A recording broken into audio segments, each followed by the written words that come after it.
Today we are going to talk about flux linkages of a single conductor in a group of conductors. So this is in continuation of what what we've been discussing in the past couple of videos. If you haven't already, I'll encourage you to go back and see, especially the last three, where we talk about inductance of a conductor, an isolated conductor. Um, and so in the last video, we concluded, we basically derived the flux linkages of an isolated conductor at a distance p, and we also talked about inductance. Today we're going to just focus on flux linkages because this is the formulation we get today is important in calculating the inductance as we move forward for a single phase and a three-phase circuit. So today's derivation is kind of important from that point of view. So we're really not going to worry ourselves with finding inductance out. We're just going to concentrate on the flux linkages. And therefore, here in the recap, all I've focused on here is the flux linkages. So, quickly talking about what we've seen so far, we derived that the flux linkage internal to a conductor is given by 1 by 2 times 10 to the power minus 7 times the current I. Again, it's not dependent on the radius of the conductor. We then went on to talk about flux linkages external to the conductor, and that was given by 2 into 10 to the power minus 7 times I ln of d2 over d1, where d2 is the distance further away from the conductor and d1 is the distance closer to the conductor. And these are the two distances between which we are measuring our flux linkages. We use these two, we combine these two to get the flux linkage at any point P at a distance d from the center of the conductor. And what we saw was that the formulation was very similar to the one that we had obtained for external flux linkages. So it was 10 to the 2 into 10 to the power minus 7 I ln over ln of d over r prime, where r prime is nothing but 0.7788 r being the radius of the conductor. So what we noticed was once we combine both of these, we get a formulation which is similar to the lambda external, but to account for the internal flux linkages, we get the effective radius reduced to 0.7788 r. So this is what we know so far. So let's start our discussion for today. So when we say a single conductor in a group of conductors, so as I mentioned, kept mentioning in the last couple of videos, we're only doing isolated conductor to get these formulations. It's not a realistic case. You'll have multiple conductors in a real circuit. So let's just draw a couple of conductors out here. So you have conductor 1, conductor 2, and so on up till conductor n, let's say. So today what we're going to interest ourselves with is what's going to be the flux linkage at a point P for all of these conductors, right? Um, so let's draw these distances. Imagine these are straight lines. So that's d1p, that's d2p, and so far, so for to dnp. The one other thing I want to mention here very quickly is the distance between these conductors. So let's draw that out as well. So that is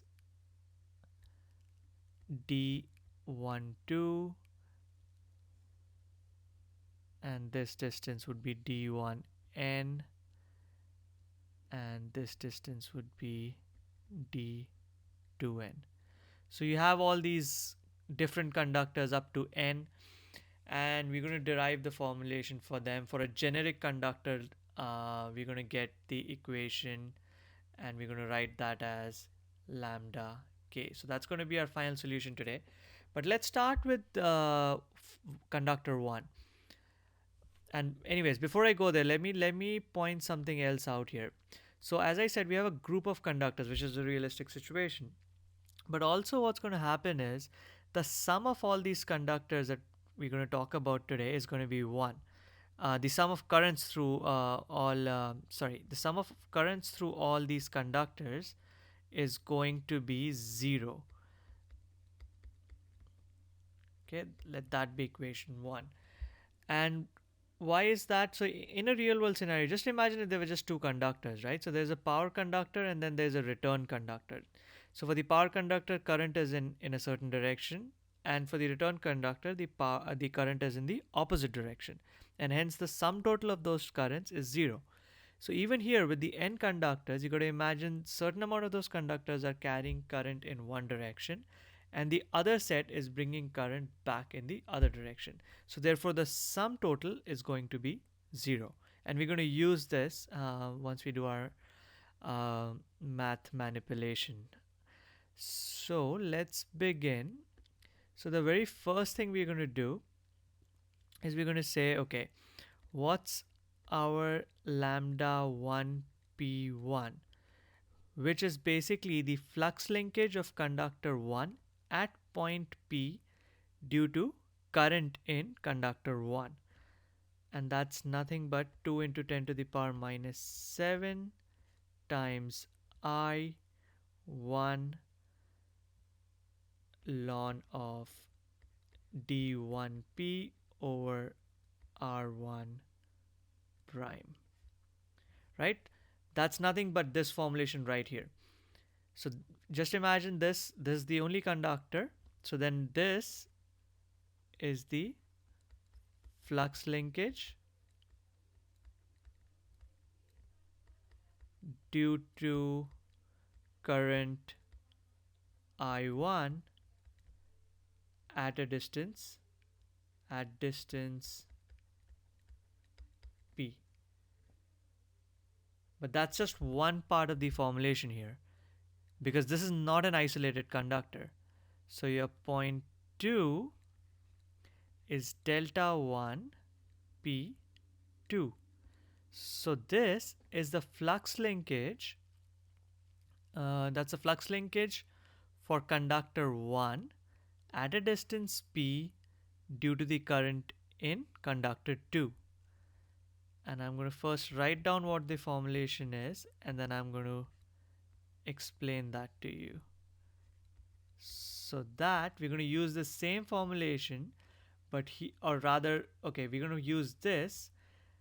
D2 is going to be D2P, and D1 is going to be D12.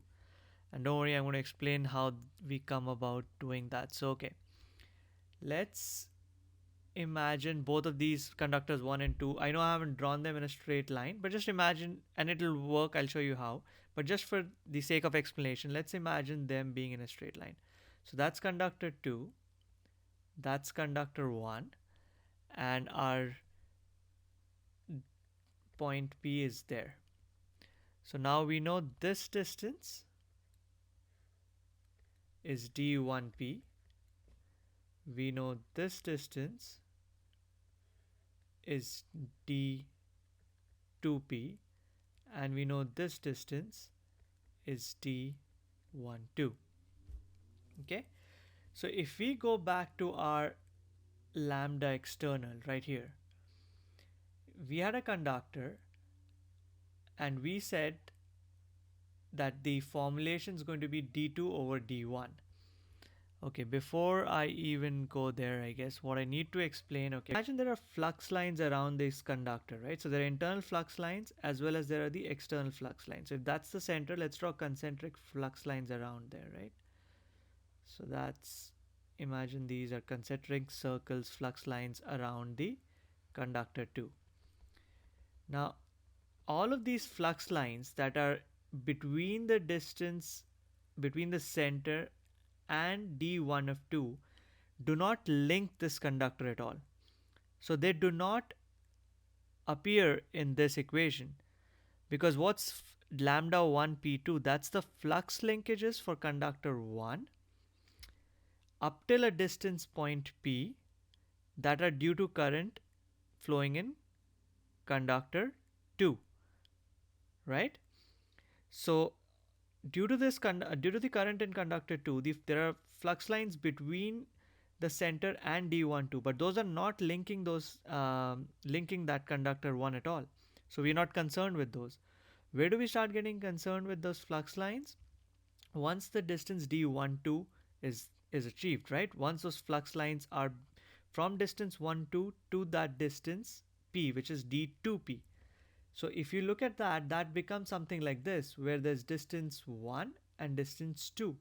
Distance 1 here is the distance between conductor 2 and conductor 1, and then distance 2 d2 is the distance between conductor 2 and the point p. And using this formulation, therefore, we get 2 into 10 to the power minus 7 I2 ln of d2p, the larger distance, divided by the shorter distance d12.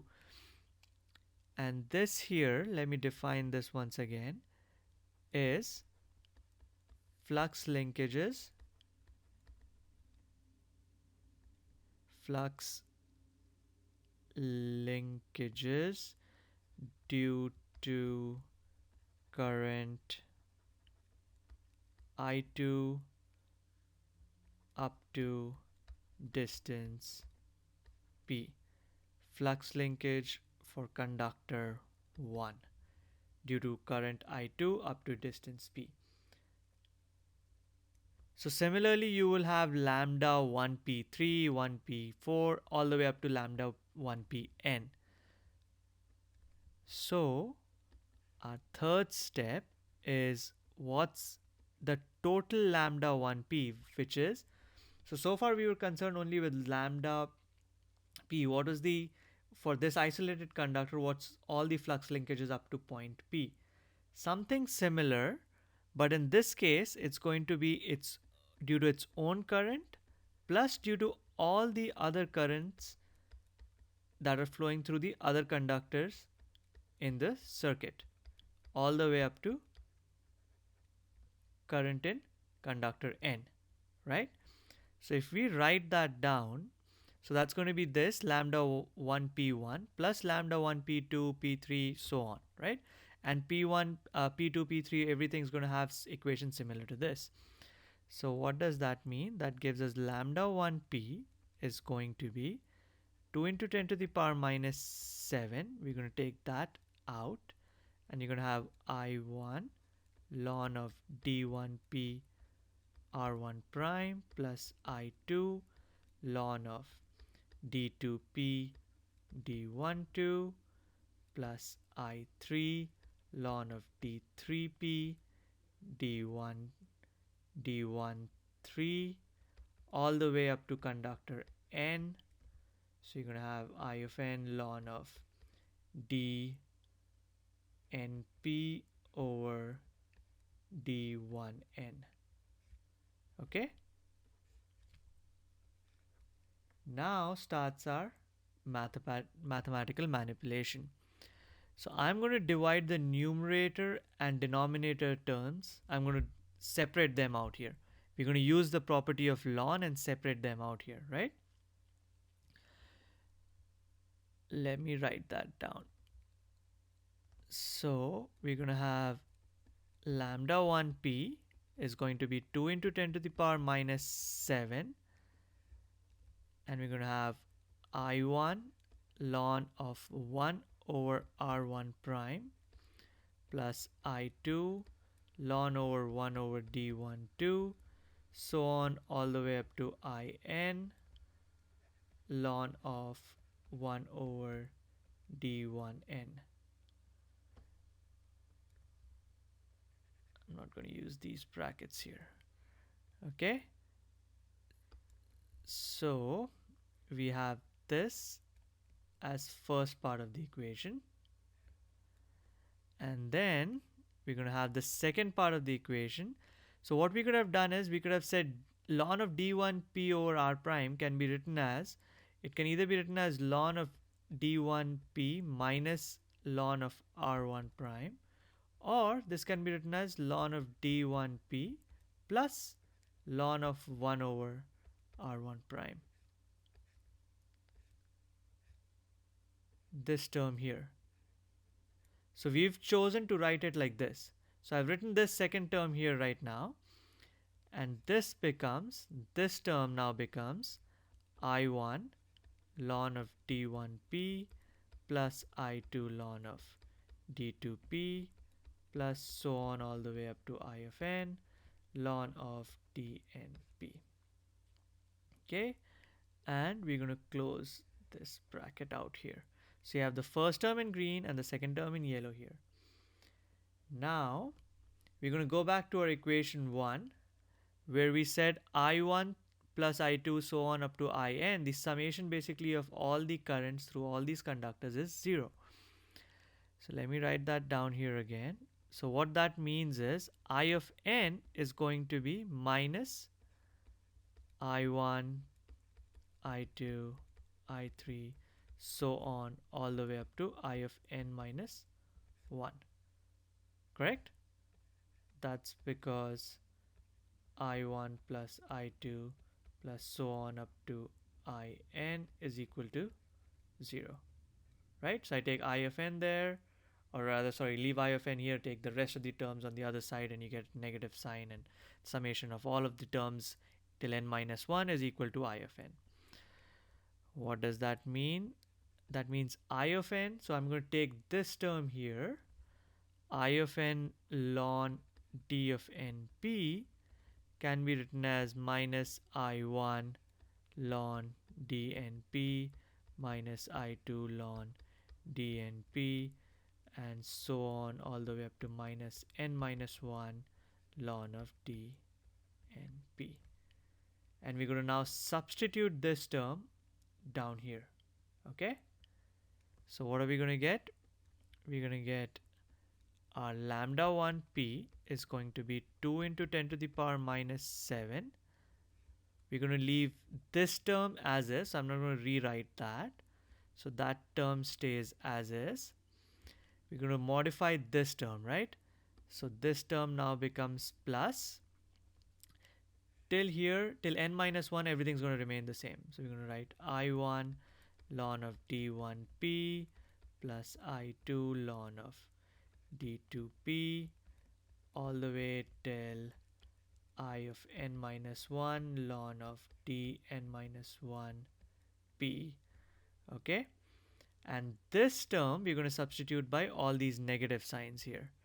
So then that becomes minus I1 ln of dnp minus I2 ln of d2p. Sorry, that's, yes, no, sorry, np. np is correct. np minus so on all the way up to minus I of n minus 1 ln of dnp. And then we can close that bracket out. So 2 into 10 to the power minus 7 is multiplied with all of these terms in here. Now we're going to again use that ln equation here. So this time we're going to combine these two terms, for example, right? I1 can be taken common. Ln of d1p minus ln of dnp is nothing but d1p over dnp. So we're going to write that as is going to be 2 into 10 to the power minus 7. Once again, the first set of terms remains the same. So I'm going to rewrite them here. So you have I1 ln of 1 over R1 prime plus I2 ln of 1 over D12 plus I3 ln of 1 over D13.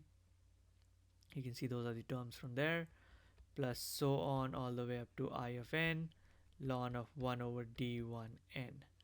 So that's going to be one term.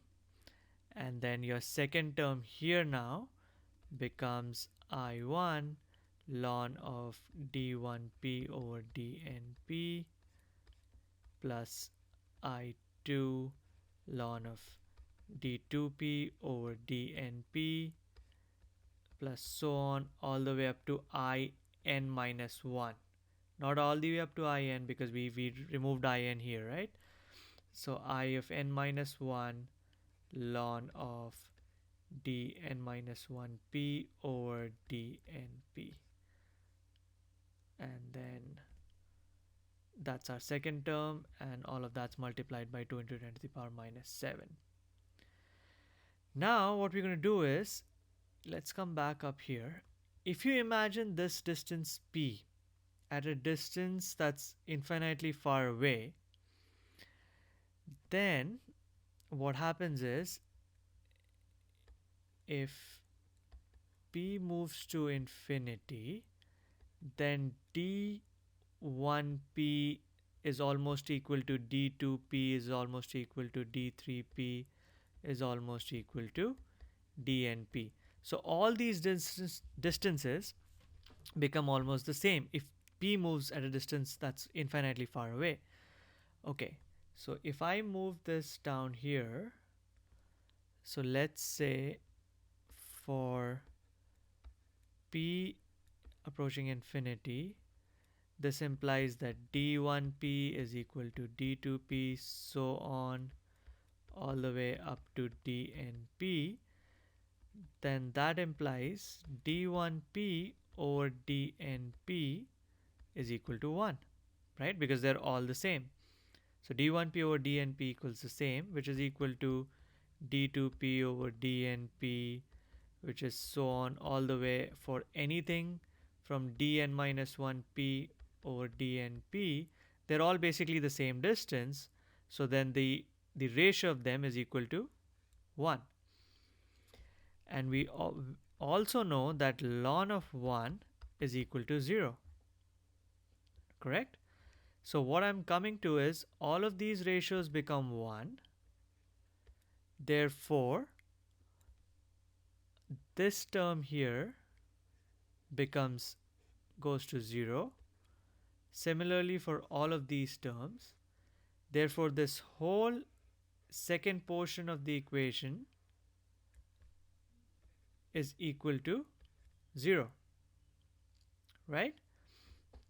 Once again, because we've moved p to a distance that's infinitely far away, the distance is d1p is equal to d2p and so on all the way up to dnp. Their ratio is 1. Therefore, ln of their ratios is 0.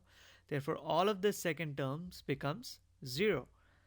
So now what we are left with is nothing but, let me change the color, lambda 1p is nothing but 2 into 10 to the power minus 7 I1 ln of 1 over r1 prime plus I2 ln of 1 over d12 plus so on all the way up to I of n ln of 1 over d1n Weber turn per meter. And this is the very important equation that I was talking about when we began our discussion today, and I'm going to make it generalized for any conductor k. But if you look here, the only thing this depends on is the distance between the conductors. So by moving p far away, what we've done is we've included all the flux lines for conductor 1, and they're all dependent just on the distance between these conductors. So that's a very interesting observation, and what I'm going to summarize and conclude with today is basically for any conductor k at a distance p that's infinitely far away, you can write the flux linkages as 2 into 10 to the power minus 7 summation of j is equal to 1 to n, where n is the number of total conductors, I of j ln of 1 over d j k, where for j is equal to k, your dkj is nothing but r prime of k, and this is Weber turn per meter. This is a very important equation. We're going to be referring to this equation as we move forward. So that's why I know I've gone a little slow. I've tried to explain each and every step, and I've been very slow as I spoke for this video as well. Just because of the math that's involved. It's not complicated, but there's just a lot of terms there. So I just wanted you to be clear as to how we're doing what we're doing. And I want you to kind of absorb this general equation. If you put 1 here instead of k, you should get this equation. And any term you can use from 1 to n, substitute that for k, and you should be able to use this equation to get this expanded term. Try it out. If you have any problems understanding what we've done today or how we get this, feel free to send me an email or leave your comments below, and I'll try to address them as soon as I can. So just to conclude, once again today, by moving P to a distance infinity, we've included all the flux lines. So by moving P to infinity, we've done all flux lines, all flux linkages for conductor K. That's what we've done today. And in the next video, what we're going to see is we're going to move over to single phase conductors. We're going to see both the flux linkages as well as the inductance. We're going to talk about concepts of GMD and GMR, which is geometric mean distance and geometric mean radius, and we will finally solve some examples as well. So that's in the next set of videos that are coming up. Stay tuned. If you haven't already subscribed to the channel, this will update you as soon as I have posted the next video, which I plan to do very soon. Alright, till that time, enjoy, and once again, ask me any questions if you have them, or leave your comments below. I really appreciate that. Thanks. Bye now.